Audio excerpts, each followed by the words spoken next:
Hello friends, welcome to my YouTube channel. নমস্কার বন্ধুরা, মঞ্জু রান্নাঘর থেকে সবাইকে স্বাগত। তো বন্ধুরা, আজকে আমি আপনাদের কাছে একটি ভিডিও নিয়ে হাজির হয়েছি। ভিডিও হলো সাবুর পায়েস। তো বন্ধুরা, আপনারা অনেকে একাদশী উপবাস করেন বা সকালে জল খাওয়ার জন্য, মুখের স্বাদ পাল্টানোর জন্য আপনারা বা রাতেও এই খিচুড়িটি বানিয়ে খেতে পারবেন।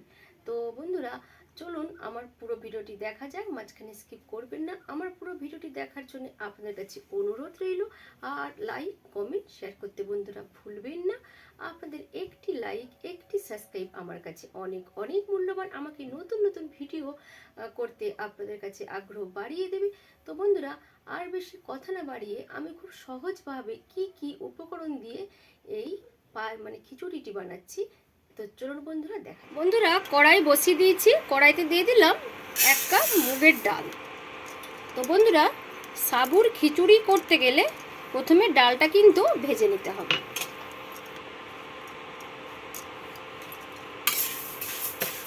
এটা কিন্তু সোনামুখী ডাল।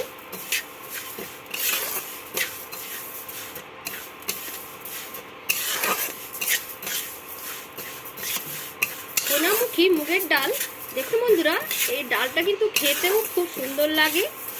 আর এই ডালটা থেকে একটি সুন্দর গন্ধ বেরিয়ে আসা পর্যন্ত এটাকে আমি একটু নাড়তে থাকবো। বন্ধুরা দেখুন, সাবু ভিজানো হয়ে গেছে। আমি প্রায় 3 ঘন্টা সাবুটা ভিজিয়ে রেখেছিলাম। দেখুন, এইভাবে টিপে ধরেছি। দেখুন, ভেতরটা একটু শক্ত ভাব আছে, অথচ সাবু খুব সুন্দরভাবে ফুলে উঠে গেছে। এবার আমি মাপটা আপনাদেরকে বলে দিচ্ছি। আমি নিয়েছি এই কাপের 1.25 কাপ, মানে 1 কাপ ভরা।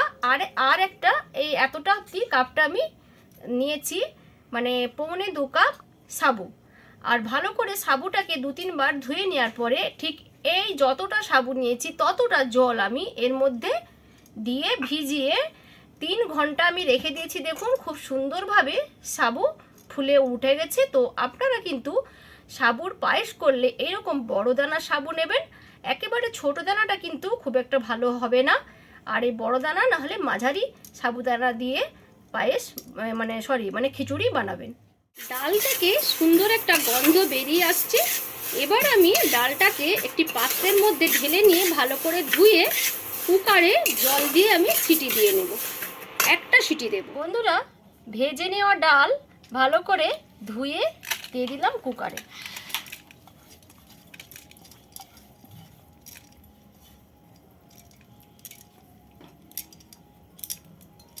আর ওই বাটি মেপে দিয়ে দিলাম 1 বাটি জল।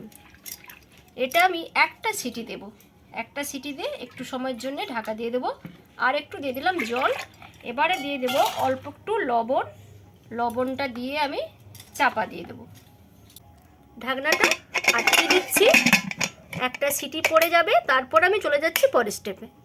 বন্ধুরা, কড়াই বসিয়ে দিয়েছি। দিয়ে দিচ্ছি খানিকটা তেল। তেলটা গরম হয়ে গেছে।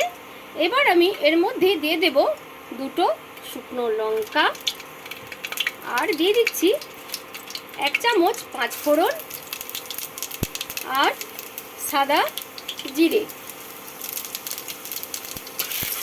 দিয়ে দিলাম কাঁচা লঙ্কা, কিছু কুচিয়ে রাখা কাঁচা লঙ্কা। আর দিয়ে দিচ্ছি 1 চামচ আদা বাটা।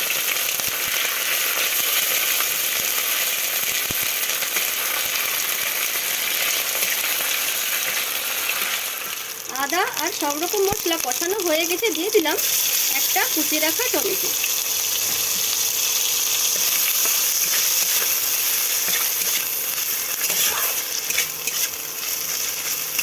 বন্ধুরা, এই যে সাবুর খিচুড়ি আপনারা একাদশীর উপবাসেও করে খেতে পারবেন বা সকালে টিফিনেও খেতে পারবেন।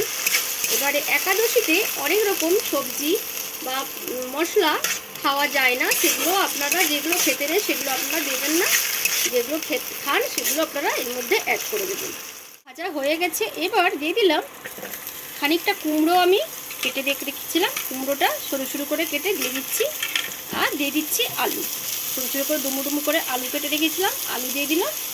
আর দিয়ে দিচ্ছি কিছুটা গাজর, আমি কুচি কুচি করে রেখেছিলাম, গাজরটা এর সঙ্গে অ্যাড করে দিলাম।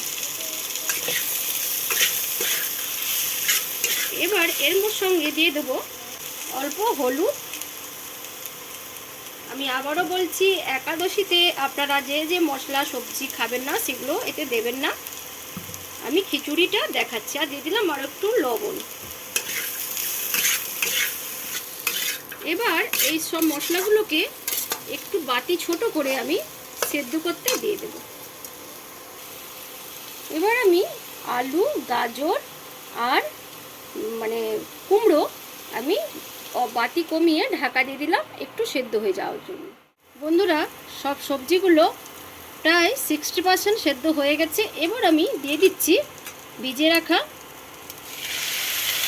সাবুগুলো। সাবুগুলো দিয়ে হালকা হাতে আমি হালকাভাবে নেড়ে নিচ্ছি।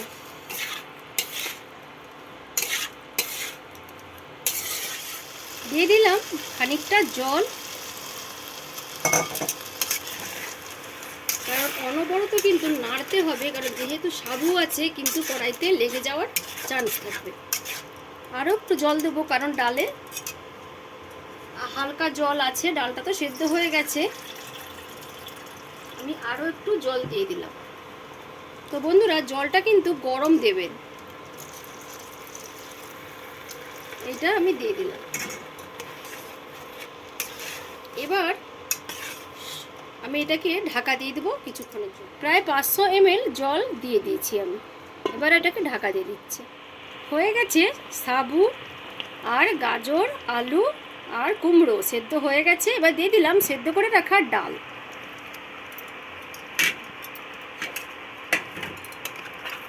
ডালটাকে এর সঙ্গে মিশিয়ে দিচ্ছি সাবুর সঙ্গে দিয়ে। কিন্তু বন্ধুরা, অনবরত কিন্তু নাড়তে হবে, নাহলে কিন্তু নিচ লেগে যাবে, যেহেতু সাবু আছে।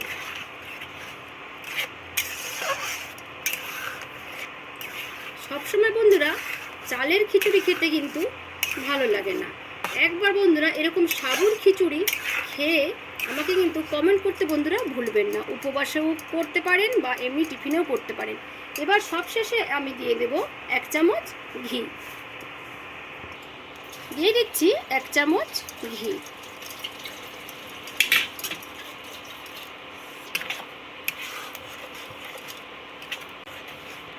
স্বাদের ব্যালেন্সের জন্য দিয়ে দিলাম 1 চামচ চিনি। এবার দিয়ে দিলাম 1 চামচ জিরে আর ধনে ভেজে গুঁড়িয়ে রেখেছিলাম সবশেষে, সেটা আমি দিয়ে নামিয়ে নেব। হয়ে গেল সাবুর খিচুড়ি। তো বন্ধুরা, আজকের মতো এখানে ভিডিওটি শেষ করছি। আবার নতুন ভিডিও নিয়ে হাজির হব। টাটা।